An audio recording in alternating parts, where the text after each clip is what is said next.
উল্লাসের মধ্যে দলটি মাঠে প্রবেশ করল। শিক্ষক করতালির মধ্যে ক্লাসে প্রবেশ করলেন। ভক্তদের উল্লাসের মধ্যে গায়ক গান শুরু করলেন। উত্তেজনার মধ্যে ফলাফল ঘোষণা করা হলো। দেখেন তো এই সকল বাক্য আপনারও পরিচিত মনে হয় কিনা, বা আপনিও এই সকল বাক্য ইংলিশে কনভারসেশন করতে গিয়ে আটকে গেছেন কিনা। হ্যাঁ, আপনিও যদি এরকম ধরনের সিচুয়েশন ফেস করে থাকেন তাহলে আজকে ভিডিওটি আপনার জন্য। সাথেই থাকুন। উইদিন আ শর্ট টাইম এই সকল বাক্য কিভাবে একটি সুপার ইউজফুল স্ট্রাকচারের মাধ্যমে ইংলিশে কনভার্ট করে ফ্লুয়েন্টলি ইংলিশে কথা বলতে হয় সেটাই শিখবো আমরা আজকে ভিডিওতে।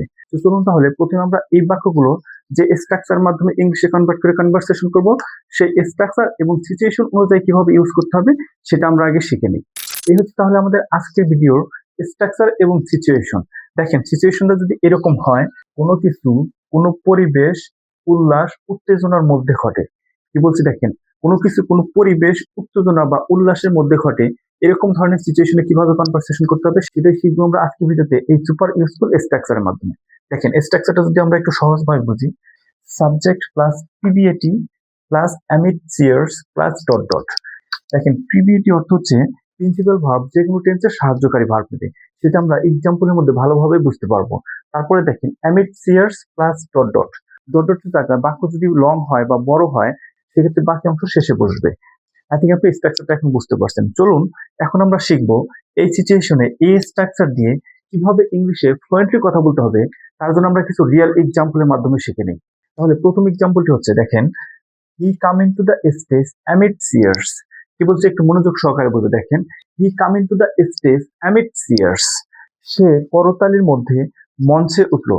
সিচুয়েশন অনুযায়ী কিভাবে বাক্য গঠন হয়েছে একটু খেয়াল করে দেখেন। আমাদের সিচুয়েশনটা হচ্ছে কোনো কিছু কোনো পরিবেশ উল্লাস উত্তেজনার মধ্যে ঘটে। তাহলে এক্সাম্পলের মাধ্যমে আমরা বুঝলাম কি, সে করতালির মধ্যে মঞ্চে উঠলো। আই থিঙ্ক আপনি প্রথম এক্সাম্পলটি বুঝতে পারছেন। চলুন এখন আমরা দ্বিতীয় এক্সাম্পলের মাধ্যমে আরেকটু ভালোভাবে বুঝে নিই। The team entered the field amid cheers. দলটি উল্লাসের মধ্যে মাঠে প্রবেশ করলেন।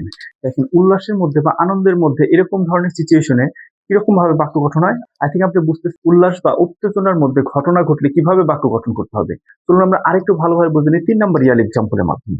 দেখেন the result was announced amid cheers. এই এক্সাম্পলের মাধ্যমে কিন্তু আমরা বুঝতে পারবো পিবিএটি কিভাবে ইউজ হয়। দেখেন দ্য রেজাল্ট ওয়াজ অ্যানাউন্সড, এক্ষেত্রে দেখেন অ্যানাউন্স হচ্ছে কি ভার্বের পাস্ট ফর্ম, তার জন্য দেখেন সাহায্যকারী ভার্ব নিচে পাস্ট টেন্সের ওয়াজ। আই থিঙ্ক আপনি বুঝতে পারছেন পিবিএটি এক্সাম্পলের মধ্যে কিভাবে ইউজ করে সেন্টেন্স তৈরি করে কনভারসেশন করতে হবে। যদি আমরা এক্সাম্পলটা আরেকটু ভালোভাবে বুঝি, দেখেন the result was announced amid cheers.